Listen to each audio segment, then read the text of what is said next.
Assalamualaikum warahmatullahi wabarakatuh. Selamat malam.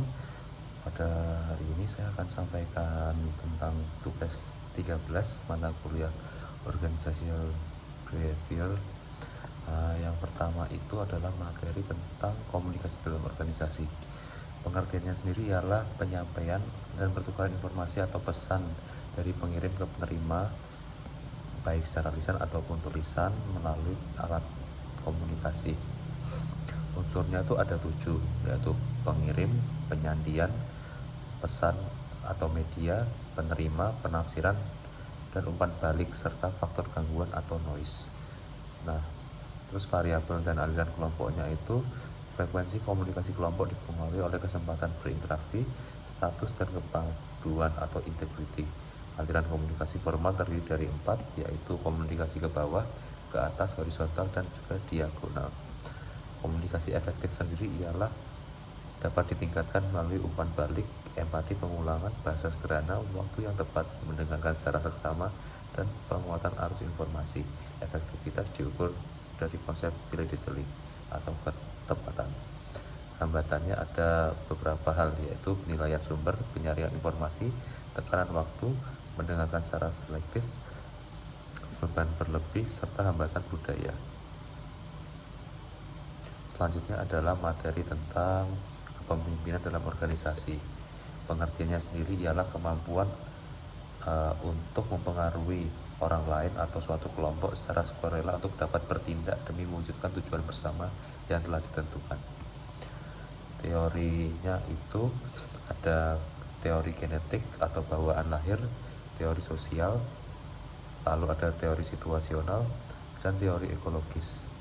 Ada beberapa tipe atau gaya kepemimpinan.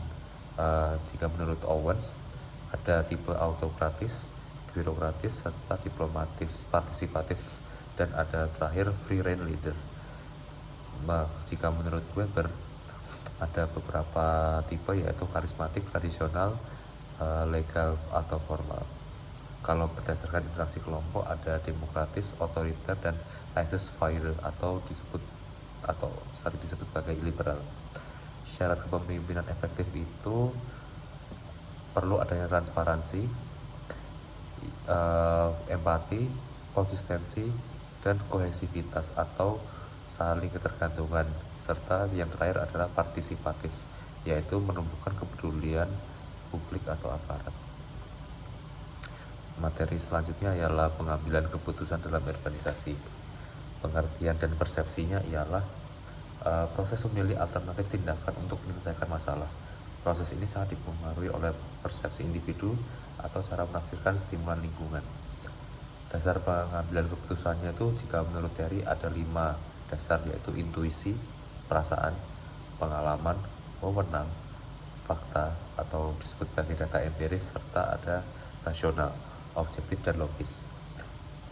Langkah dan kondisinya meliputi penetapan tujuan, identifikasi masalah, pengembangan alternatif, penilaian atau pemilihan alternatif, pelaksanaan keputusan, serta evaluasi dan pengendalian. Keputusan diambil dalam 3 kondisi, yaitu kepastian, ketidakpastian, dan risiko. Teknik dan gaya kelompok itu adalah tujuan untuk meningkatkan kreativitas, meliputi brainstorming, teknik Delphi, dan teknik kelompok nominal. Sementara gaya individu itu terbagi dari gaya direktif, analitik, konseptual, dan perilaku.